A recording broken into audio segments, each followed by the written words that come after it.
I like numbers. Started before I could remember.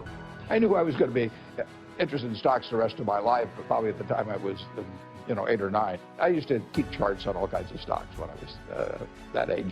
My aunt gave me a world almanac, so I memorized the population of all of cities of any real size. But I just like numbers. My grandfather had a grocery store, and I used to buy Coca-Cola from him in 6-packs for $0.25 and sell them for $0.05 each. I sold the Saturday Evening Post door to door. I sold Ladies Home Journal. I had all kinds of little ventures, not all hugely successful, I might add. I liked doing business early on. By far the best investment you can make is in yourself.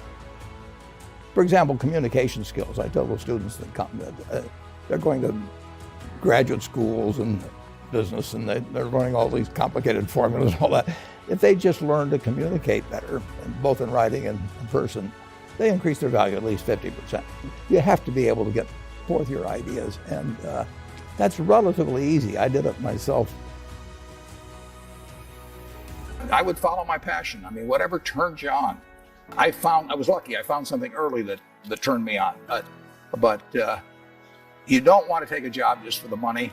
You don't want to take a job for an organization that you really don't feel good about, or work for people that you don't feel good about. You really want to be excited when you get out of bed every morning. And it won't necessarily be the job that you have 10 years later, but you'll be learning so much as you go along. Have the right heroes. I mean, I've always been lucky in that respect. If the people you look up to are going to form your vision of what the world, how you want to be in later life. And I'll give you 2 pieces of advice. I'd invest as much in myself as you can. I mean, you're your own biggest asset by far. You're going to make mistakes in life. I mean, there's no question about it. You don't want to make them on the big decisions, who you marry and some things like that. So there's no way I'm going to make a lot of business and investment decisions without making some mistakes. I may try to minimize them. I don't dwell on them at all. I don't look back. The triumphs in life are partly triumphs because you know that everything isn't going to be a triumph. And I would never get too hung up on mistakes. I know a lot of people that really agonize over them, and it just isn't worth it. I mean, tomorrow's another day, and you live it forward. Just go on to the next thing. I can certainly define happiness, because that's what I am. I mean, I get to do what I like to do every single day of the year, and I get to do it with people I like.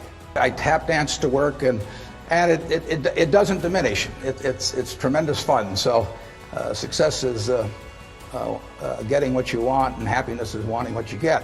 Well, I don't know which one applies in this case, but I do know that I wouldn't be doing anything else. I mean, I do advise you, when you go out to work, go to work for an organization that you admire, people you admire, because it'll turn you on, and you ought to be happy where you are working.